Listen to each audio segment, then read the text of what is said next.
Have you ever, misheard a number and then realized it meant something completely different? Oh, definitely. It happens more than you'd think. It seems small, but getting number pronunciation right in English is surprisingly important. It really is. I remember hearing about this Shark Tank pitch where the entrepreneur said 15% equity, but the investors heard 50. Wow, yeah. That's a massive difference. Huge potential for misunderstanding right there. Oh, Or imagine confusing $17,000 on a loan application with 70,000. exactly. Big consequences. So today, we're diving into why this happens. And importantly, how you can make sure your number pronunciation is clear. Okay, so what's the core issue here? Is it just saying the sounds wrong? Well, interestingly, it's often not about the individual sounds. The real culprit is usually where you put the emphasis, the word stress. Word stress. Yeah, syllable stress. That's the key, especially for telling apart those numbers that sound really similar, like the teens and the tens. Okay. Let's break that down. Where should we start? Maybe those teen numbers. 13, 14. Yeah. It can be tricky. Good place to start. So for all the numbers ending in teen, 13, 14, 15, and so on, the rule is pretty consistent. You stress the second syllable. The end part, the teen. Exactly. So it's 13. 13, okay. Like, my cousin is 13 years old. Perfect. Or 14. 14. The library closes at 1400 hours. Right. And 15. 15. The bus arrives in 15 minutes.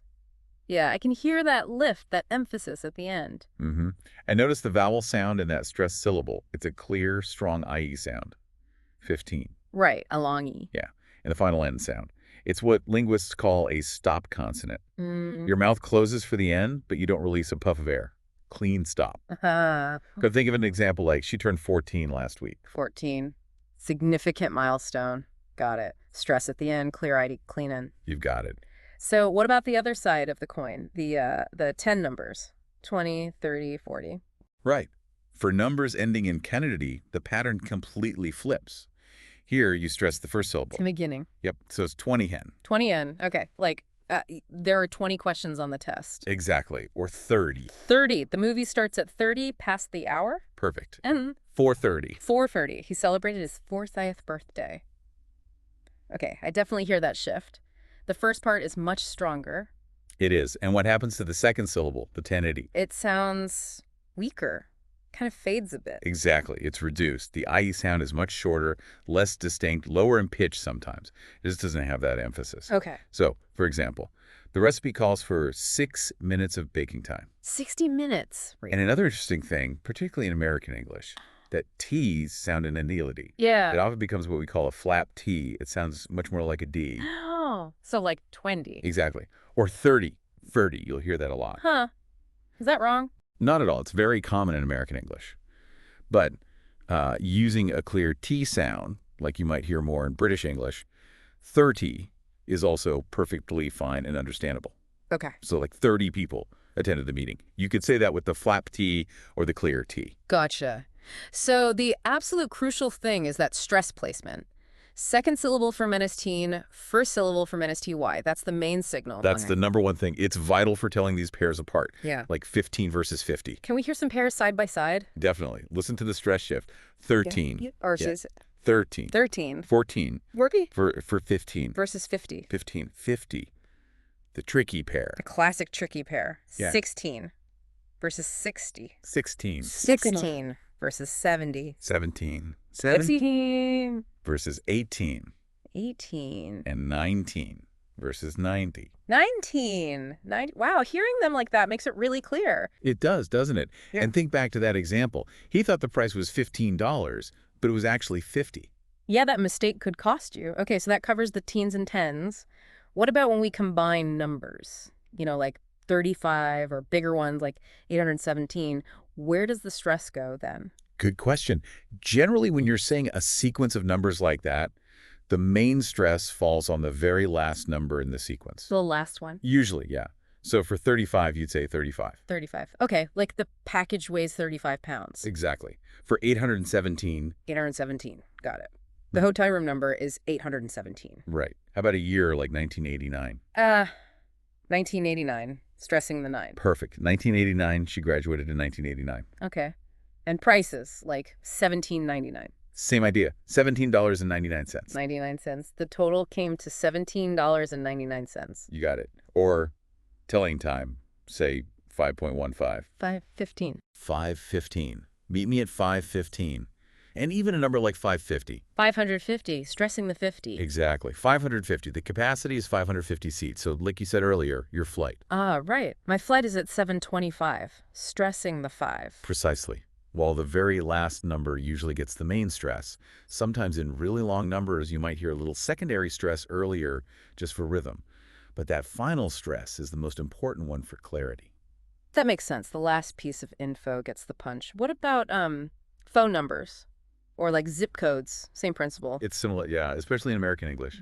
We tend to chunk phone numbers into groups. Right, like the area code, then the next 3, then the last 4. Exactly. And the stress usually falls on the last number within each group, but most noticeably on the very last digit of the whole number. Okay. So an area code like, say, 315558239, you'd likely hear 31055582239.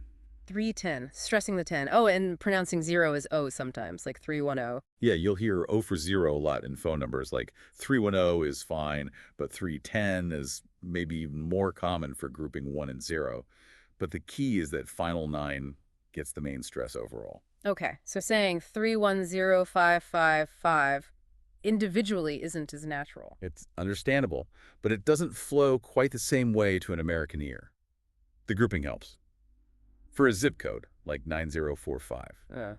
90405, stressing the 5. Yeah, 90405 is common, or sometimes just 90405, where the grouping itself provides enough clarity without a super strong stress on the end. Interesting how we naturally chunk those. Okay, let's switch gears slightly. Ordinal numbers. First, second, third, fourth. How do those work? Right, ordinals. For most of them ending in like 5th, 6th, 7th, 19th, the stress pattern usually just follows the base cardinal number, so 19th. Okay, but what about the ones like 20th, 30th? The ones ending in 0 before the heat? Ah, good catch. For those multiples of 10, 20th, 30th, 40th, and so on, there's a slight change. We often get a little E sound just before the teak. An E sound. Yeah, listen. 20th, 30th for TF. Ah, 20th, 30th. I hear it. The stress is still on that first part, like the cardinal number. Generally, yes. Yeah. 20th, 30th, 40th. So you might say, today is the 30th of June. 30th. Okay. And in sentences. Yep. Her birthday is on July 20th, 20th. Okay. Is today May 29th, 29th, or May 30th, 30th? 29th, 30th. Got it. He was born on July 30th, 30th, 2007. 2007. Okay, that covers a lot of ground on the pronunciation side. All right, we're about halfway through our deep dive today. Just want to quickly remind you that you are listening to Mastering Flawless English. Great stuff so far. So we've talked a lot about saying numbers. What about just briefly writing them? Are there any quick rules we should know? Sure, we can touch on that quickly. Spelling is a bit different, of course. The numbers from 0 up to 20. Well, they each just have their own unique spelling you have to learn. 0, 1, 2, up to 20. Right, those are all unique words. Then from 21 up to 99, there's a nice consistent pattern. You take the 10-word, 20, 30, 40, etc., add a hyphen, and then add the single-digit number 1, 2, 3. Ah, okay. So 21 is 20-1. Exactly. 21 or 35. Always use that hyphen. Got it. Like the book has 82 pages. 80-2. Perfect. And then for hundreds, like 101 to 999. How do those work? You just write it out 101 or 256. Sometimes people add an and 101, which is common in speech, especially British English, but often omitted in formal writing, particularly American English. Okay. So like there are 111 students in the class. Exactly. 111 or 111, both work. Okay, so unique words up to 20, then hyphenated patterns, then writing out the hundreds. Makes sense. Now, going back to pronunciation practice, where should someone really focus their effort to get the most bang for their buck? That's a great practical question. My advice is always to focus on the numbers you actually use the most, like your age, maybe your kids' ages, important dates, anniversaries, birthdays, prices you see often. The current year, phone numbers you dial frequently. So the stuff that comes up in everyday conversation. Precisely.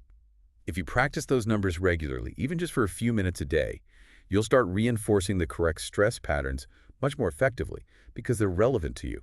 It helps retrain your brain and your mouth, you know. That makes total sense. Practice what you preach or practice what you speak. Exactly. And just to reiterate, Why is getting this number stress right so important in the grand scheme of things? Well, fundamentally, it leads to much, much clearer communication. Avoids those misunderstandings we talked about. Absolutely. Especially with money or times or quantities, Yeah. critical details. Get the stress wrong, and you risk being completely misunderstood. Plus, honestly, when your pronunciation is clear and accurate, including number stress, Yeah, it just makes you sound more confident, more fluent overall. definitely. It smooths out the conversation and avoids those awkward, wait, did you say 13 or 30 moments? Right. It removes a potential barrier to clear understanding. Okay. So, wrapping up our deep dive here, the big takeaway seems to be pay attention to syllable stress. That's the secret sauce for English numbers. It really is. That difference between stressing the end for unity and the beginning for ty is crucial. And for longer numbers, generally stress the last part. Generally, yes. And just keep practicing. Even short, focused practice on the numbers you use daily will make a real difference over time. You're essentially retraining your ear and your speaking habits. It's about building that muscle memory. Exactly right. So here's something to think about as we finish up. How many times, realistically, do you use numbers in a single day? Probably more than you initially realized. Think about it, checking the time, talking about money, ages, dates, addresses, phone numbers. It's constant. Now, imagine how mastering this one aspect of pronunciation could impact all those daily interactions. Yeah, both personally and professionally. It's a small change that can have a surprisingly big impact on your fluency and how effectively you communicate. Makes you feel more self-assured, too. Absolutely. Well, if you found this deep dive into number pronunciation helpful, please do subscribe to the channel, give the video a like, and maybe share it